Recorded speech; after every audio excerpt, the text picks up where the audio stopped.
السلام علیکم ورحمۃ اللہ وبرکاتہ۔ الحمدللہ رب العالمین والعاقبۃ للمتقین ولا عدوان الا علی الظالمین واشهد ان لا الہ الا اللہ وحدہ لا شریک لہ واشهد ان محمدا عبدہ ورسولہ صلوات اللہ وسلامہ علیہ وعلی آلہ وعلی اصحابہ ومن اہتدی بہدیہ واستنى بسنتہ الی یوم الدین، اما بعد۔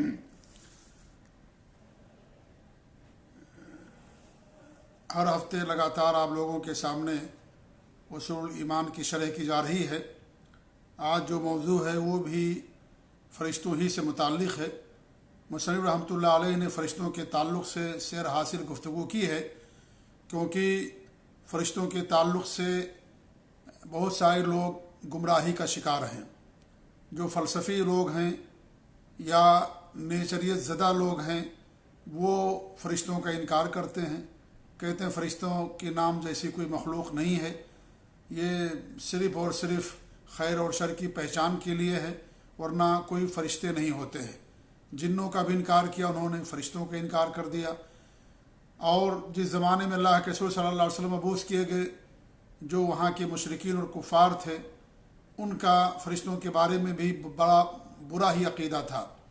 نعوذ باللہ ان کا عقیدہ یہ تھا کہ اللہ رب العالمین نے کسی جن سے شادی کی، نکاح کیا، نعوذ باللہ، نقل کفر نباشد، اور پھر اس سے فرشتے پیدا ہوئے، تو فرشتے اللہ تعالیٰ کی بیٹیاں ہیں، تو فرشتوں کو انہوں نے اللہ کی بیٹیاں قرار دیا۔ کچھ ایسے لوگ بھی تھے جو فرشتوں کی عبادت کیا کرتے تھے اور کہتے تھے کہ لوگ ہماری سفارش کریں گے، تو کئی طرح کے لوگ تھے۔ تو اس لیے مصنف رحمۃ اللہ علیہ نے بڑی تفصیل کے ساتھ اس مسئلے کو اس کتاب کے اندر بیان کیا کہ فرشتے اللہ تعالیٰ کے مقرب بندے ہیں، اور ان کے اعمال ہیں اور ان کی ذمہ داریاں ہیں، اور کچھ فرشتوں کے نام بھی انہوں نے بیان کیے، اور فرشتوں کی تعداد لامحدود ہے۔ اللہ رب العالمین کا جیسا حکم ہوتا ہے اسی طریقے سے کرتے ہیں، اللہ رب العالمین کے کسی بھی حکم کی نافرمانی نہیں کرتے، اور ان کی بہت ساری ذمہ داریاں اور بہت سارے اعمال کو انہوں نے بیان کیا۔ آج بھی ان کا ایک عمل وہ بیان کرنا چاہ رہے ہیں، اور اسی پر فرشتوں کے تعلق سے ان کی بات ختم ہو جائے گی اور آگے پھر دوسرے ابواب پر وہ گفتگو کریں گے۔ وہ کہتے ہیں کہ توقیر الملائکہ لطالب العلم، فرشتوں کا طالب علم کی توقیر کرنا، طالب علم کی عزت کرنا، طالب علم کا ادب اور احترام کرنا، یعنی فرشتے طالب علم کا ادب اور احترام کرتے ہیں۔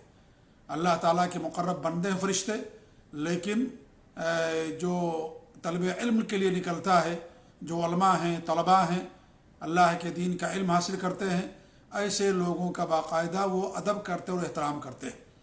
اس کے تعلق سے مصنف نے یہاں جو حدیث پیش کی فرماتے ہیں، وہ فی المسند والسنن حدیث ان الملائکہ لتضع اجنحتها لطالب العلم رضا بما یصنع، کہ مسند اور سنن کے اندر یہ حدیث آتی ہے کہ فرشتے اپنے پروں کو رکھتے ہیں طالب علم کے لیے، وہ جو کرتا ہے اس پر خوشی کے اظہار کے لیے، رضامندی کے لیے۔ تو یہ حدیث کو پیش کیا ہے یہ ثابت کرنے کے لیے، بتانے کے لیے کہ فرشتے باقاعدہ طلباء کا، اہل علم کا ادب اور احترام کرتے ہیں، اپنے پروں کو زمین پر بچھا دیتے ہیں۔ اب یا تو اس سے حقیقی مراد ہے کہ اپنے پروں کو زمین پر بچھاتے ہیں اور طالب علم یا جو علماء ہوتے ہیں اس پر چلتے ہیں، یا تو اپنے پروں کو پس رکھتے ہیں، یا اس طریقے سے ان کے ادب و احترام میں وہ وقوف کرتے ہیں۔ بہت ساری باتیں علماء نے بیان کی ہیں۔ الغرض کہنے کا مقصد یہ ہے کہ فرشتے طلباء کا ادب اور احترام کرتے ہیں۔ اور جو حدیث مصنف نے یہاں پیش کی ہے وہ حدیث کچھ لمبی ہے، اور جو حدیث کا جو مقصود تھا اور باب سے جو متعلق حدیث کا ٹکڑا تھا اسی کو مصنف نے یہاں پیش کیا، ورنہ وہ حدیث طویل ہے۔ اور وہ حدیث کچھ اس طریقے سے ہے کہ ابو الدرداء رضی اللہ تعالیٰ فرماتے ہیں کہ اللہ کے رسول صلی اللہ علیہ وسلم فرمایا، من سلک طریقا یلتمس فیہ علما، جو علم کی تلاش کے لیے نکلتا ہے، علم کی راہ پر چلتا ہے، اور یہاں علم سے مراد کتاب و سنت کا علم ہے، اللہ تعالیٰ کے دین کا علم ہے، قرآن و حدیث کا علم ہے، شرعی علم مراد یہاں پر۔ سہل اللہ طریقا الی الجنہ، تو اللہ تعالیٰ اس کے لیے جنت کا راستہ آسان کر دیتا ہے۔ جنت کا راستہ کب آسان کرے گا؟ علم کے بعد اس پر عمل کرنے سے۔ اگر انسان نے صرف علم حاصل کیا، اس پر عمل نہیں کیا، تو علم اس کے لیے وبال جان ہوگا۔ اور اگر بغیر اخلاص کے علم حاصل کرتا ہے، لوگوں سے جھگڑا کرنے کے لیے، مجادلہ کرنے کے لیے، تو بھی یہ علم اس کے لیے وبال جان۔ تو جس علم کو حاصل کرنے کے بعد اس پر انسان عمل کرتا ہے تو ایسے آدمی کے لیے جنت کا راستہ آسان کیا جاتا ہے، کیونکہ دین اللہ نے عمل کے لیے بھیجا ہے، اور عمل سے پہلے علم ضروری ہے۔ پہلے انسان علم حاصل کرے، اس کے بعد اس کے اوپر عمل کرے۔ بغیر علم کے اگر انسان عمل کرے گا تو گمراہ ہو سکتا ہے، راستہ بھٹک سکتا ہے، اسے نہیں معلوم ہے کہ کیا کرنا ہے۔ اور انسان دنیا میں ہر کام پہلے اس کا علم حاصل کرتا ہے، اس کے بعد وہ کرتا ہے۔ تو دین اللہ رب العالمین کا ہے، اللہ نے اسے کامل کر دیا ہے، محفوظ کر دیا ہے کتاب و سنت کے اندر، لہذا اس پر عمل کرنے کے لیے پہلے اس کا علم حاصل کرنا ضروری ہے۔ تو جو اس کا علم حاصل کرتا ہے اور پھر اس پر عمل کرتا ہے تو اللہ تعالیٰ اس کے لیے راستہ جنت کا آسان کر دیتا ہے۔ اگر عمل نہیں ہے تو علم سے کوئی فائدہ نہیں ہے، کوئی فائدہ علم سے نہیں، بلکہ یہ وبال جان ہے۔ اور یہ یہودیوں کی صفت ہے، یہودیوں کے پاس علم تھا لیکن ان کے پاس عمل نہیں تھا۔ یہ گمراہ لوگ، یہ جو جن پر اللہ تعالیٰ کا غضب نازل ہوا، ان کی پہچان ہے کہ علم تو ہے لیکن عمل نہیں ہے۔ لہذا انسان جب علم حاصل کرتا ہے اس کے اوپر عمل کرتا ہے۔ علم کو باقاعدہ خشیت سے تعبیر کیا گیا، کیونکہ علم سے خشیت آتا ہے، اللہ تعالیٰ خوف پیدا ہوتا ہے۔ اگر خشیت نہ پیدا ہو، خوف نہ پیدا ہو، انسان عمل نہ کرے، اس کی زندگی میں کوئی سدھار نہ آئے، کوئی بدلاؤ نہ آئے، اس کے پاس علم تو ہے لیکن عمل نہیں ہے، تو علم بیکار ہے، کوئی فائدہ نہیں ہے۔ اور علم ہے لیکن اخلاص نہیں ہے، ریاکاری ہے، دنیا میں علم کو پھیلا رہا ہے لیکن ریاکاری اس کے اندر ہے، تو بھی وہ جہنم کا ایسا انسان ادھر بنے گا، ایسا عالم، جیسا کہ حدیث کے اندر بیان کیا گیا ہے۔ وَإِنَّ الْمَلَائِكَةَ لَتَضَعُ أَجْنِحَتَهَا لِطَالِبِ الْعِلْمِ رِضًا بِمَا يَصْنَعُ۔ اسی ٹکڑے کو مصنف نے پیش کیا ہے کہ فرشتے اپنے پروں کو رکھتے ہیں، فرشتوں کے پر ہوتے ہیں، اس سے پہلے باتیں آ چکی ہیں۔ لطالب العلم، طالب علم کے لیے، رضا بما یصنع، وہ جو کرتا ہے یعنی جو علم حاصل کرتا ہے اس کی رضامندی کے طور پر، خوشی کے طور پر۔ وَإِنَّ الْعَالِمَ لَيَسْتَغْفِرُ لَهُ مَنْ فِي السَّمَاوَاتِ وَمَنْ فِي الْأَرْضِ، اور عالم کے لیے مغفرت طلب کرتے ہیں جو آسمانوں میں ہیں اور زمینوں میں ہیں۔ یعنی اگر عالم سے غلطی ہو جائے اور گناہ ہو جائے تو اس عالم کی مغفرت کے لیے باقاعدہ جو آسمانوں اور زمینوں میں ہیں مخلوقات وہ دعائیں کرتی ہیں۔ یعنی جو حقیقی عالم ہوتا ہے، ربانی عالم ہوتا ہے، جو کتاب و سنت کا عالم ہوتا ہے، سلف صالحین کے نہج پر چلنے والا عالم ہوتا ہے اور علم کے مطابق عمل کرتا ہے، ایسے عالم کے لیے وہ عالم مراد نہیں ہے جو اہل بدعت ہیں، اہل ضیغ و ضلال ہیں، جو دنیا کے اندر بدعت اور کفر و شرک پھیلاتے ہیں اور اس طریقے سے دنیا والوں کو گمراہ کرتے ہیں، یہ جہنم کی طرف لوگوں کو بلانے والے لوگ ہوتے ہیں۔ ایسے عالم کے لیے نہ فرشتے دعا کرتے ہیں، نہ کوئی دعا کرتا ہے، اور نہ ہی فرشتے ایسے لوگوں کے لیے اپنے پروں کو بچھاتے ہیں۔ فرشتے ان لوگوں کے لیے بچھاتے ہیں جو کتاب و سنت کا حقیقی معنوں میں علم حاصل کرتا ہے، سلف صالحین کے نہج اور عقیدے پر، کیونکہ وہی دین ہے جو اللہ نے بھیجا ہے، جس پر سلف صالحین نے عمل کیا ہے۔ تو اس کے لیے دعائیں کی جاتی ہیں جو اس پر چلتا ہے اور اس کا علم حاصل کرتا ہے۔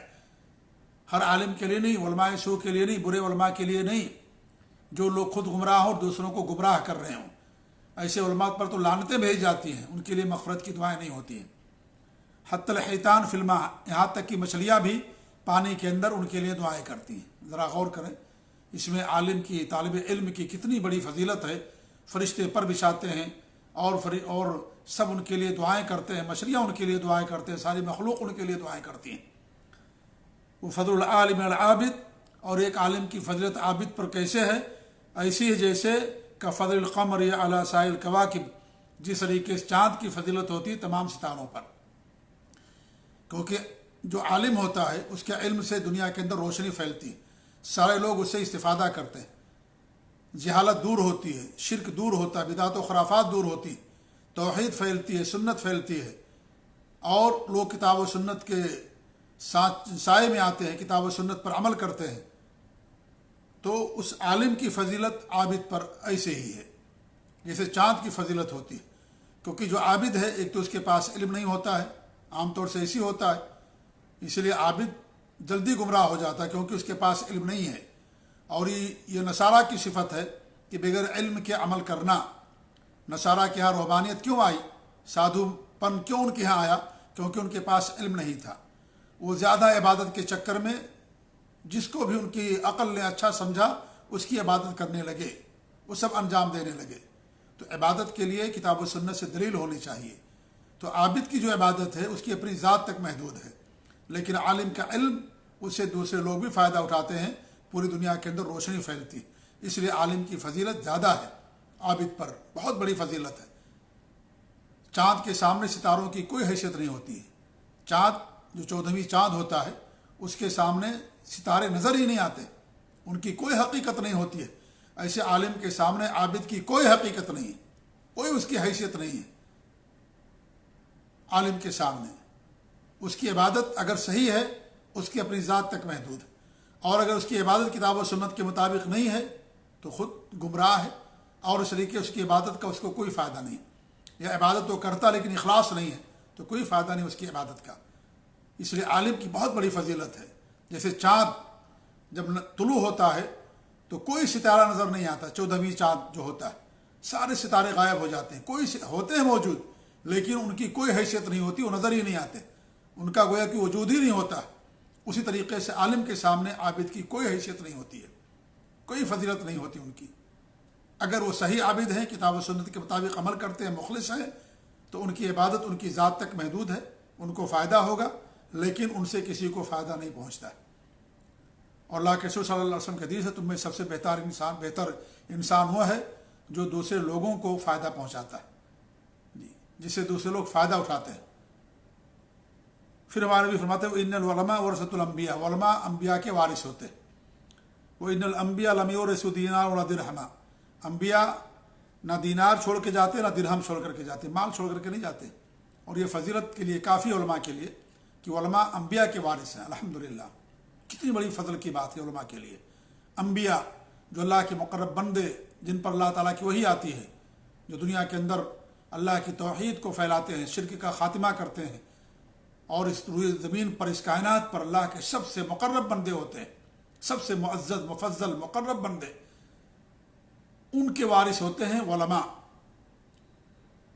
اور وہ علماء جو حقیقی معنوں میں عالم ہوتے ہیں، سلف صالحین کے نہج پر چلنے والے، اہل سنت والجماعت، حقیقی اہل سنت والجماعت۔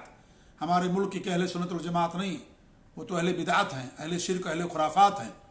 وہ حقیقت میں جو سنتوں پر عمل کرنے والے، اجتماعیت کے ساتھ رہنے والے، وہ علماء مراد ہیں، وہ اہل سنت والجماعت مراد ہیں۔ یہاں پر ایسے علماء انبیاء کے وارث ہوتے ہیں۔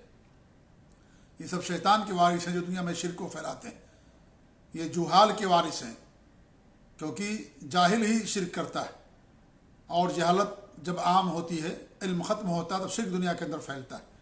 لہذا یہ علماء نہیں ہیں، یہ علماء سو ہیں، علماء باطل ہیں، برے علماء، دنیا کو خراب کر رہے ہیں، خود خراب ہے، گمراہ، دنیا والوں کو گمراہ کر رہے ہیں۔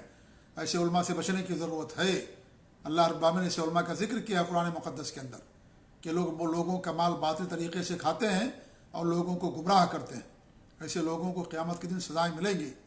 جی، تو حدیثوں میں جہاں بھی عالم اور طالب علم کی فضیلت کی بات کہی گئی ہے تو وہ عالم مراد ہیں جو سلف صالحین کے نہج اور عقیدے پر چلنے والے، جو عمل بھی کرتے ہیں اخلاص کے ساتھ، اس کی طرف لوگوں کو بلاتے بھی ہیں، اور علم کی نشر و اشاعت کرتے ہیں، اللہ تعالیٰ کے دین کی سمجھ حاصل کرتے ہیں، جو معتبر لوگ ہوتے ہیں، جو بدعات و خرافات سے دور رہتے ہیں، شرک سے دور رہتے ہیں۔ جی، وہ علماء مراد ہوتے ہیں، وہ طلباء مراد ہوتے ہیں۔ انما ورثوا العلم، انبیاء نے علم چھوڑا ہے، وہ علم کا وارث بناتے ہیں۔ فمن اخذہ، جس نے اس علم کو لیا، یعنی اچھی طریقے سے لیا، علم حاصل کیا، اس پر عمل کیا اخلاص کے ساتھ، صبر کیا، اس پر لوگوں کو دعوت دی، لوگوں کو اس کی طرف بلایا، اور اچھی طریقے سے علم کو حاصل کیا اخلاص کے ساتھ، اخذ بحظ وافر، تو اس نے کامل اور پورے نصیبے کے ساتھ اس کو لے لیا۔ تو یہ سنن کی حدیث ہے، اور حدیث کے کچھ الفاظ صحیح مسلم کے اندر بھی ہیں۔ تو اس سے طالب علم کی، علماء کی فضیلت معلوم ہوتی ہے۔ جب فرشتے علماء کا، طالب علم کا ادب اور احترام کرتے ہیں تو ہمیں بھی کرنا چاہیے، لوگوں کو بھی کرنا چاہیے۔ یہ واسطہ ہے اللہ تعالیٰ کے دین کا علم حاصل کرنے کا، ان کے ذریعے سے دین ملتا ہے، اور ان کا ادب کرنا، احترام کرنا ہمارے دین کا حصہ ہے۔ ان کا ادب احترام کرنا دین کا ادب اور احترام ہے۔ ان کی تنقیص کرنا، ان کی توہین کرنا، یہ دین کی تنقیص ہے، دین کی توہین ہے۔ اس لیے جو حقیقی علماء ہیں، کتاب و سنت کے جو حقیقی علماء ہیں، سلف صالحین کے نہج پر چلنے والے، ان کا ادب احترام دین کا ادب احترام ہوتا ہے، اور ان کی تنقیص کرنا اور ان کی برائی بیان کرنا، یہ کیا ہے؟ دین کی تنقیص اور دین کی برائی بیان کرنا ہوتا ہے۔ اللہ کے رسول صلی اللہ علیہ وسلم کی حدیث ہے، ہم میں سے وہ نہیں جو ہم میں سے چھوٹوں پر رحم نہیں کرتا اور ہم میں سے بڑوں کا ادب اور توقیر نہیں کرتا، وہ یعرف لعالمنا حقہ، اور جو ہمارے عالم ہیں ان کا حق نہیں جانتا ہے، ان کا مرتبہ نہیں جانتا، ان کا درجہ نہیں جانتا، وہ ہم میں سے نہیں ہے۔ اس لیے علماء کا ادب و احترام کرنا ضروری ہے۔ علماء کے تعلق سے لوگ چار طرح کے قسم کے لوگ ہیں۔ ایک تو وہ ہیں جو علماء کی کوئی قدر و منزلت نہیں جانتے، اور علماء کی ان کی نظر میں وہی حیثیت ہے جو عام انسان کی ہے، عام لوگوں کی ہے۔ جیسے سارے لوگ ان کی نظر میں، ویسے عالم بھی ان کی نظر میں ہوتے ہیں۔ گمراہ بھی ہیں یہ لوگ اور خود گمراہ کرنے والے ہیں دوسروں کو۔ اور دوسرے وہ ہیں جنہوں نے علماء کی تقدیس کی اور ان کو ان کے مقام سے اونچا کر دیا، ایسی اندھی تقلید کی کہ ان کی ہر بات کو مان لیا، عبادت تک کرنا شروع کر دیا، ان کی تقدیس اتنی کی کہ اللہ کے رسول کی حدیثوں کو چھوڑ دیا، نبی کی حدیثوں کو چھوڑ دیا، سنتوں کو چھوڑ دیا، قرآن کی منمانی تعویل کرنے لگے، قرآن کا دوسرا معنی بیان کرنا شروع کر دیا، اور اس طریقے سے اللہ کے رسول کی حدیثوں کو چھوڑ دیا، سنتوں کو چھوڑ دیا، اتنی تقدیس کی اور ان کی شان میں اس قدر غلو کر دیا کہ اللہ کے رسول کی حدیثوں کو چھوڑ دیا، انہوں نے عمل نہیں کیا۔ یہ بھی غلط قسم کے لوگ ہیں جو اس طرح کے لوگ ہیں۔ ہمیں کسی کی بھی شان میں غلو کرنے سے منع کیا گیا، حتیٰ کہ نبی کی شان میں غلو ناجائز ہے تو علماء کی شان میں غلو کرنا کیسے جائز ہو سکتا ہے؟ علماء کی بات اسی وقت مانی جائے گی جب کتاب و سنت کے دائرے میں ہوگی۔ علماء کی اطاعت مشروط ہے اس شرط کے ساتھ کہ ان کی بات کتاب و سنت کے موافق ہو۔ اگر کتاب و سنت سے ہٹ کر کے ہے تو ان کی بات نہیں لی جائے گی، ان کی بات رد کر دی جائے گی۔ لا طاعۃ لمخلوق فی معصیۃ الخالق، جہاں خالق کی نافرمانی ہو کسی مخلوق کی اطاعت نہیں کی جائے گی۔ تو ان کی اطاعت کتاب و سنت کے موافق ہونا چاہیے، ان کی اطاعت مشروط ہے۔ علماء کی اطاعت، اللہ اور اس کے رسول کی اطاعت غیر مشروط ہے جی۔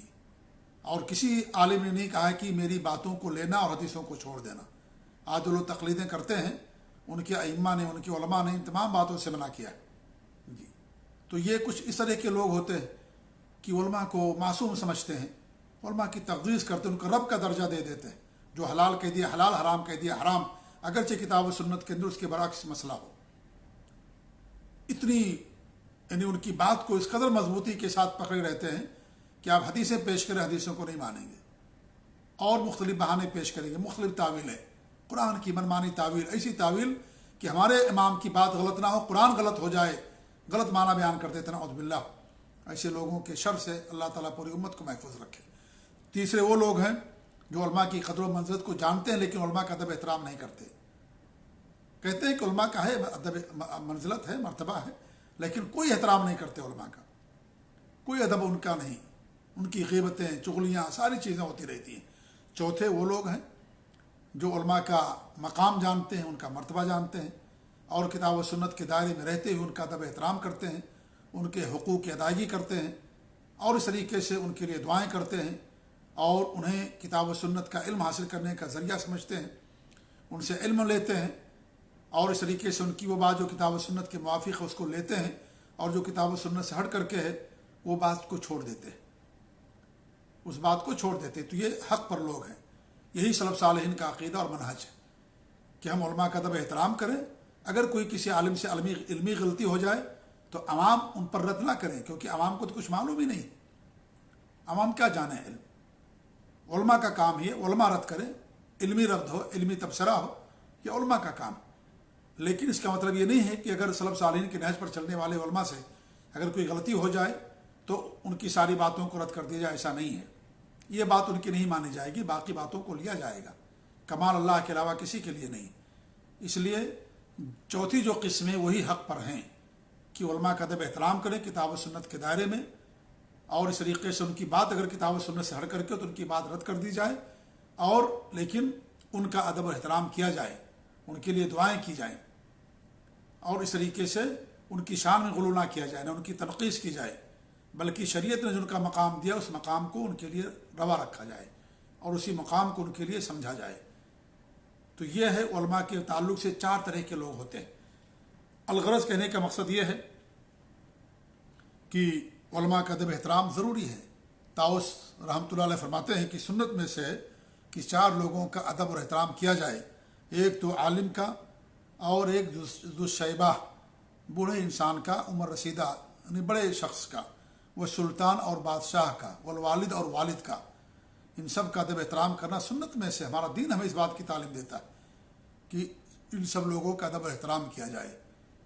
جو فرشتے طلباء کا، اہل علم کا ادب اور احترام کرتے ہیں تو ہمیں بھی چاہیے کہ ہم ان کا ادب اور احترام کریں۔ اللہ تعالیٰ ہمیں توفیق دے، آمین۔ جزاکم اللہ خیر، وصلی اللہ علیہ محمد وعلی آلہ وصحبہ اجمعین۔